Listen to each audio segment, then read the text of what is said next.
Hello बच्चों, आज हम एडमिशन चैप्टर की कुछ इलस्ट्रेशन देखने वाले हैं।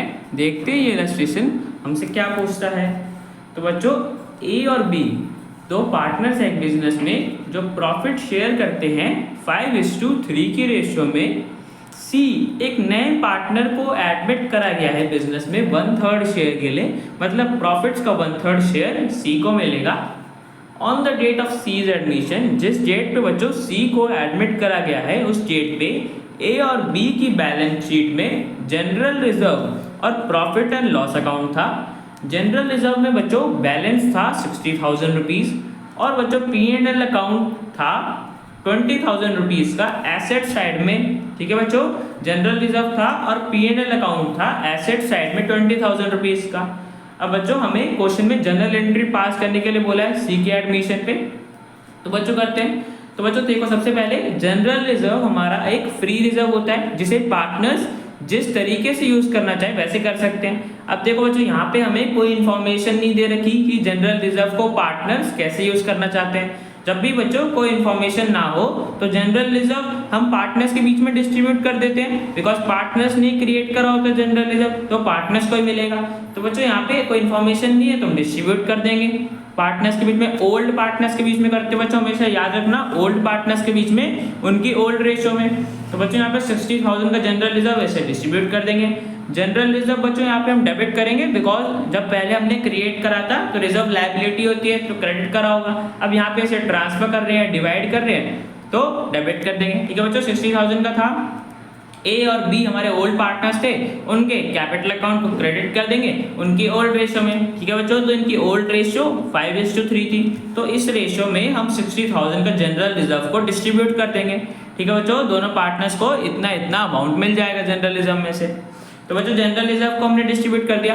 अब बच्चों P&L अकाउंट को देखते हैं। देखो बच्चों, P&L अकाउंट जब भी हमें एसेट साइड पे बोला हो या डेबिट बैलेंस बोला हो तो बच्चों इसका मतलब क्या होता है कि हमारा अनडिस्ट्रीब्यूटेड लॉस है, मतलब किसी साल में लॉस हुआ होगा फर्म का जिसे फर्म ने अब तक डिस्ट्रीब्यूट नहीं करा है। ठीक है बच्चों, 20,000 हमारा एसेट साइड में। ठीक है बच्चों, ध्यान रखना हमेशा एसेट साइड में जब भी P&L आए तो P&L में हमेशा हमारा लॉस होगा, अनडिस्ट्रीब्यूटेड लॉस होगा।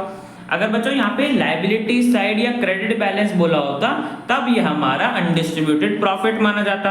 कभी बच्चों डेबिट एसेट साइड में बोला है तो ये हमारा फिक्टिशियस एसेट है जिसे हमें राइट ऑफ करना होता है। तो बच्चों यहाँ पे हमारा लॉस है और लॉस को बच्चों राइट ऑफ कैसे करते हैं।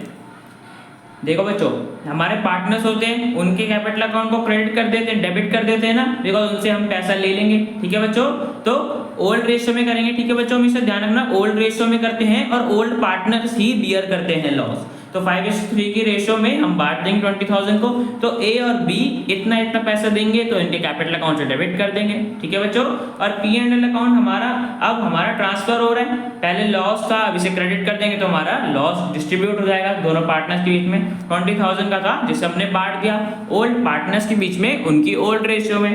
ठीक है बच्चों, तो हमने जनरल रिजर्व और P&L अकाउंट का बैलेंस डिस्ट्रीब्यूट कर दिया। तो बच्चों क्वेश्चन हमारा कंप्लीट हो गया। अब बच्चों चलते हैं नेक्स्ट क्वेश्चन पे।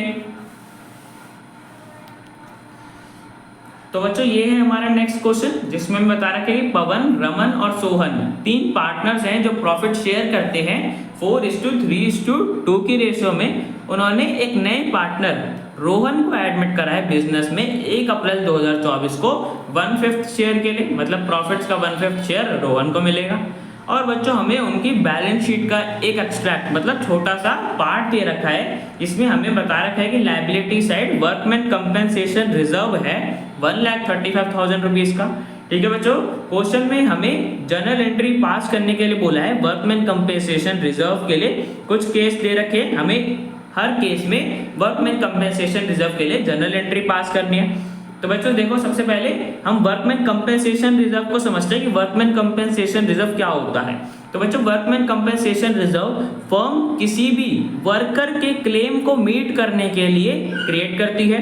ठीक है बच्चों, पार्टनर्स क्रिएट करते हैं वर्कमैन कंपेंसेशन रिजर्व को किसी भी वर्कर के क्लेम को मीट करने के लिए। ठीक है बच्चों, अब देखो बच्चों वर्कर का कैसा क्लेम हो सकता है। देखो बच्चों, इसको हम एग्जांपल से समझते हैं कि एक फैक्ट्री है जिसमें बहुत सारे वर्कर काम करते हैं। ठीक है बच्चों, एक दिन किसी वर्कर का कुछ एक्सीडेंट हो गया या इंजरी होगी एक मशीन को यूज करते हुए, ठीक है बच्चों, उसकी एक्सीडेंट या इंजरी होगी, तो वो फैक्ट्री का जो भी ओनर है, मतलब फर्म का जो भी ओनर होगा, वो उससे क्लेम करेगा कि भाई तेरी मशीन को यूज करते वक्त मेरा ये एक्सीडेंट या इंजरी हो गया, तो मुझे इसका पैसा चाहिए, इसको इलाज कराने के लिए, इसको ठीक कराने के लिए। तो बच्चों इसी को कहते हैं वर्कर्स क्लेम। यहाँ पे वर्कर कोई भी क्लेम करे तो इसलिए पहले से ही फर्म एडवांस में ही वर्कमैन कंपेंसेशन रिजर्व पहले से ही क्रिएट करके चलती है कि अगर बाद में पूरे साल में कोई भी क्लेम आएगा तो वो उस क्लेम का अमाउंट इस रिजर्व से पे कर देंगे, ठीक है बच्चों। तो वर्कमैन कंपेंसेशन रिजर्व फर्म पहले से ही क्रिएट करके चलते हैं किसी भी वर्कर के क्लेम को मीट करने के लिए, ठीक है बच्चों।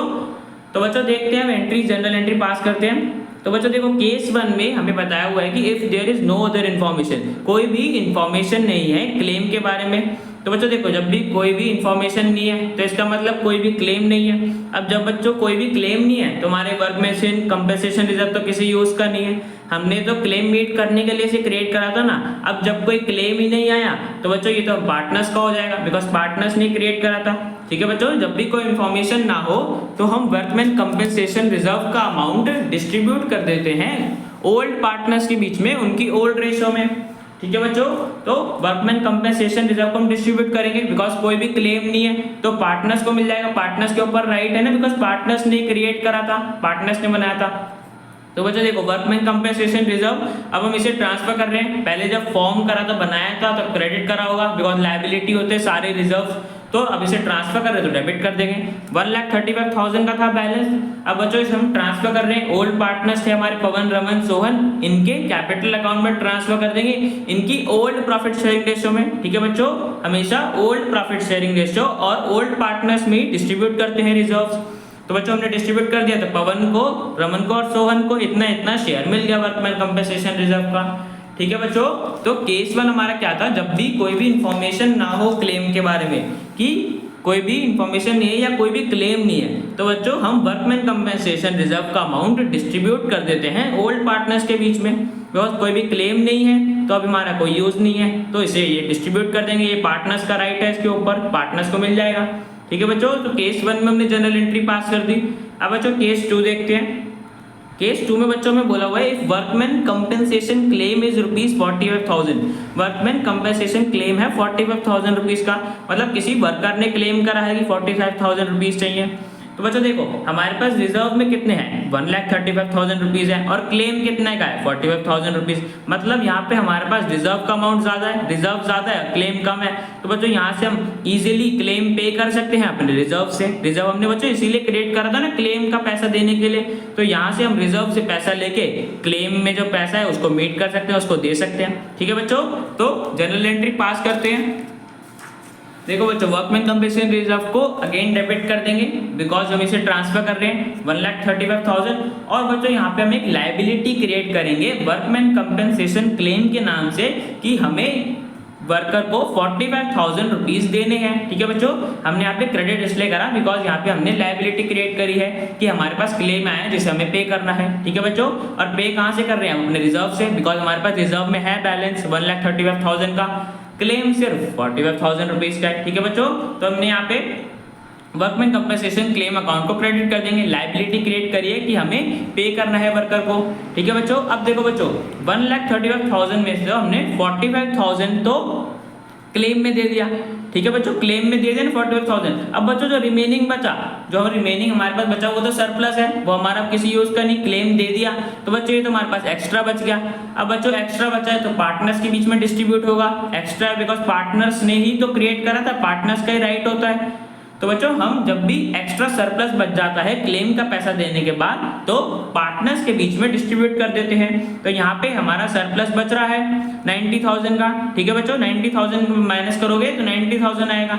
तो 90,000 को हम ओल्ड पार्टनर्स के बीच में डिस्ट्रीब्यूट कर देंगे उनकी ओल्ड प्रॉफिट शेयरिंग रेशियो में, बिकॉज हमारे पास ही सरप्लस बचा था, क्लेम का पैसा देने के बाद सरप्लस एक्स्ट्रा अमाउंट बच गया था तो पार्टनर्स को मिलेगा, ठीक है बच्चों। ओल्ड पार्टनर्स पवन, रमन, सोहन थे, उनको दे देंगे हम वर्कमैन कंपेंसेशन रिजर्व में से उनकी ओल्ड प्रॉफिट शेयरिंग रेशियो में, तो पवन को 40,000 मिल जाएगा, रमन को 30,000 मिल जाएगा और सोहन को 20,000 मिल जाएगा। ठीक है बच्चों, तो इस केस में क्या हुआ था, हमारा क्लेम का अमाउंट कम था, क्लेम देने के बाद भी हमारे पास रिजर्व में बैलेंस बच गया था। अब बच्चों इसका कोई यूज नहीं था, ये हमारे लिए एक्सेस था, सरप्लस था, ज्यादा बच गया था, तो अब हम इसे डिस्ट्रीब्यूट कर देंगे, पार्टनर्स को मिलेगा, बिकॉज पार्टनर्स का राइट होता है, पार्टनर्स ही बनाते हैं वर्कमैन कंपेंसेशन रिजर्व को, वही क्रिएट करते हैं ना, तो पार्टनर्स के बीच में डिस्ट्रीब्यूट कर देंगे।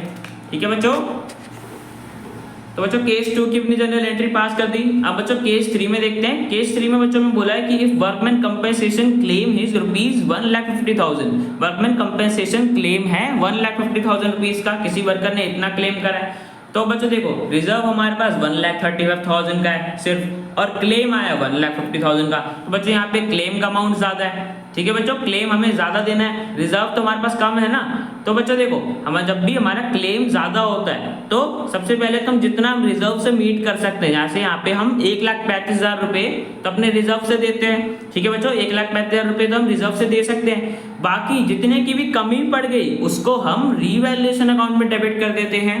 बिकॉज क्यों करते हैं, देखो बच्चों हमारे पास क्लेम ज्यादा का आया, 1,50,000 का आया, रिजर्व में सिर्फ 1,35,000 है, तो जो भी ये शॉर्टफॉल या कमी पड़ रही है हम इसे रीवैल्यूएशन में डेबिट कर देते हैं, बिकॉज अब ये लॉस हो गया, क्लेम का पैसा तो बच्चों में देना ही देना है, तो जो बाकी रिमेनिंग जो पैसों की कमी पड़ गई वो हम पार्टनर से लेते हैं, पार्टनर से लॉस का पैसा लेते हैं। ठीक है बच्चों, पार्टनर से रिकवर करते हैं, तो यहाँ पे वर्कमैन कंपेंसेशन रिजर्व से हम 1,35,000 रुपीज ट्रांसफर कर देंगे क्लेम अकाउंट में, तो वर्कमैन कंपेंसेशन रिजर्व को डेबिट कर देंगे 1,35,000 रुपीज, बिकॉज अब इसे ट्रांसफर कर रहे हैं।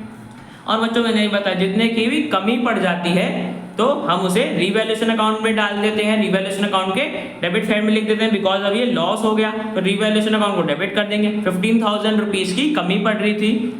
ठीक है बच्चों, और वर्कमैन कंपेंसेशन क्लेम को क्रेडिट कर देंगे, बिकॉज इतने की हमें लायबिलिटी क्रिएट करी है, हमें 1,50,000 रुपीज का क्लेम पे करना है। ठीक है बच्चों, तो इस केस में क्या हुआ है कि हमारा क्लेम का अमाउंट ज्यादा था, रिजर्व का अमाउंट कम था, रिजर्व हमारे पास कम था, क्लेम ज्यादा का आ गया, तो जो कमी पड़ रही थी वो हमने रिवैल्यूएशन में लॉस के नाम से शो कर दिया, डेबिट कर दिया रिवैल्यूएशन अकाउंट को। ठीक है बच्चों, तो जो लॉस हो रहा था वो हमने रिवैल्यूएशन अकाउंट में डेबिट कर दिया और वो फिर हम अपने पार्टनर से रिकवर कर लेंगे। ठीक है बच्चों, तो केस 3 की हमने जर्नल एंट्री पास कर दी। तो बच्चों तीनों केस हो गए और ये क्वेश्चन हमारा कंप्लीट हो गया। अब बच्चों मिलते हैं नेक्स्ट वीडियो में।